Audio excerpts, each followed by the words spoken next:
record. Okay, there we go. Okay, so as I was saying, the default size here is 32 by 32 pixels.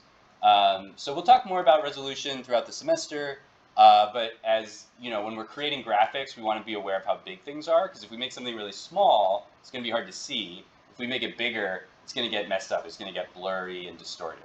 So we want to make sure to start with the right size. This animation doesn't have to be gigantic. So I'm just going to do something pretty small. I'm going to do like 128 by 128. So when I type in 128 to that box, the height changes as well because I have maintain aspect ratio clicked here. You can turn that off if you want to make a big rectangle or a tall rectangle. I'm good with a square, so I'm just going to leave that.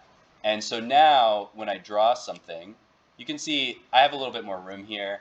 I'm going to make my pen size a little bit bigger. I'll do like 2 pixels.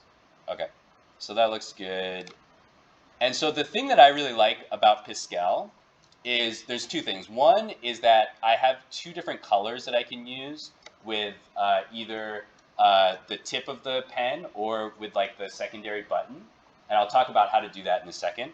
And then the other thing is I can really quickly create new frames.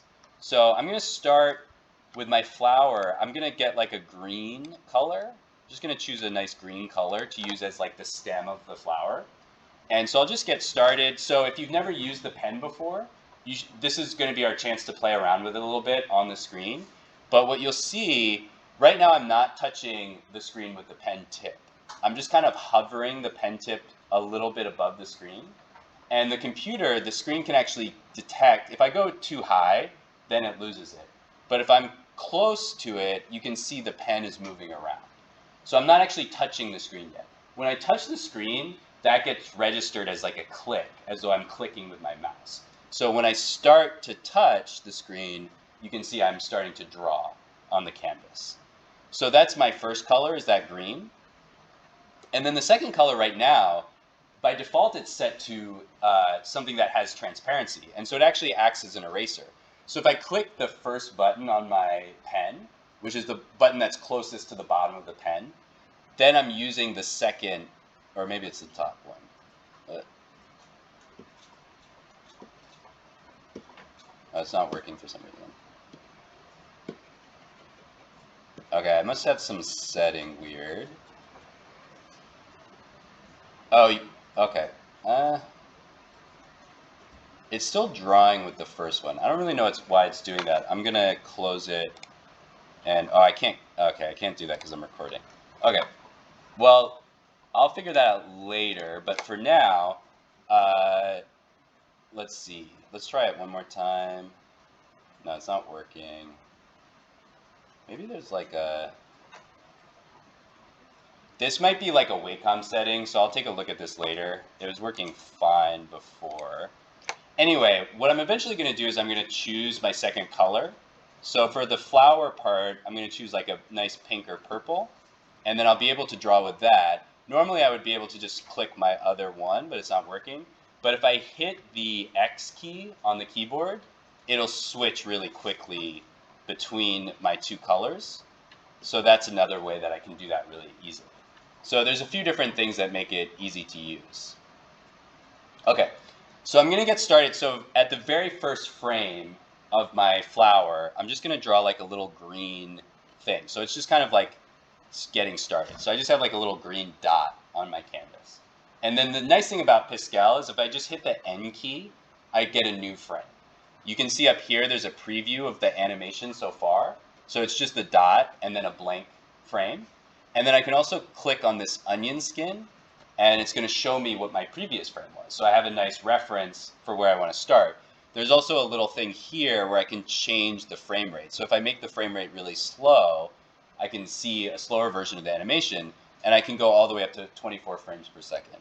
So its default is 12 frames per second.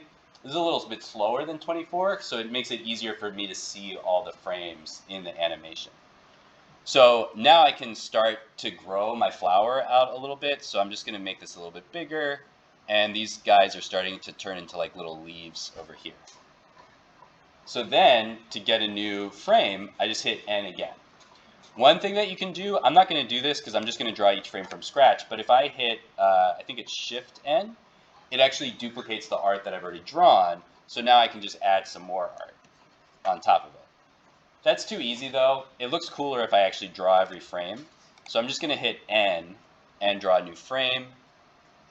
So I'm going to start to draw a little bit and draw this out a little bit, and I can always look over here at my preview to see if it looks like what I want. It's a little bit weird right now. I'm obviously going kind of fast just for the demo, so it's not going to look perfect. You guys can obviously take more time to make it look, nice and pretty, but I'm just going to, kind of go through. Okay, so I'm starting to add frames one by one, and the thing I love about this program is we can see our frames and we can see the result. So we're seeing that we're creating this illusion of the flower growing out of the ground, just frame by frame. Okay, so we hit N again, and these guys are still kind of growing a little bit. Maybe there's like another one over here, and this guy's getting a little taller.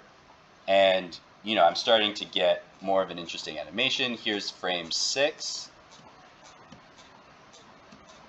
And here's this guy's getting bigger. Maybe we'll have a little guy like that. Frame 7, I'm just going to scroll down over here. Here's frame 7. So these guys are mostly staying the same now, but this guy's getting bigger. Here's a little guy here. Here's a little guy here. And I can also look over here, and I see I'm slowly moving to the left. So one thing that is good is to use like guidelines and stuff like that. We're not going to learn that today, but we'll learn it pretty soon. I'm just going to keep going with my animation. I'm just going to make 10 frames. Okay, so there's frame 8 starting to get pretty big. So let's start to add another color on frame 9. So we'll go up here. And then I'm just going to hit X to switch colors. And I'm just going to add the first little bit of my flower coming out. And then we go to frame 10. And I hit X to go back to my green color. And I'm going to draw my little flower stem. And hit X to go to the pink color. And so we have our flower growing a little bit. I'll do one more frame. Okay. So there we go. And let's show our flower getting a little bit bigger. Okay. So I'm going to stop there. And what I'll do is I'm going to finish my animation while you guys are working. And in the second half of class, what we're going to go over is how to download the animation and then publish it online to share with the class, with other people, with me when you submit it for the assignment. But that's the basic idea. You can see in Piskel, there's a lot more tools here. Feel free to play around with those, but I just want to go over the basics just so we can get started figuring out how to do a frame-by-frame animation. When I tried to download Piskel, it says compressed zip files. Do I have to extract all or just one? Extract all. Okay. Yeah. If you're having trouble with any of that stuff, I'll go over it while we're working.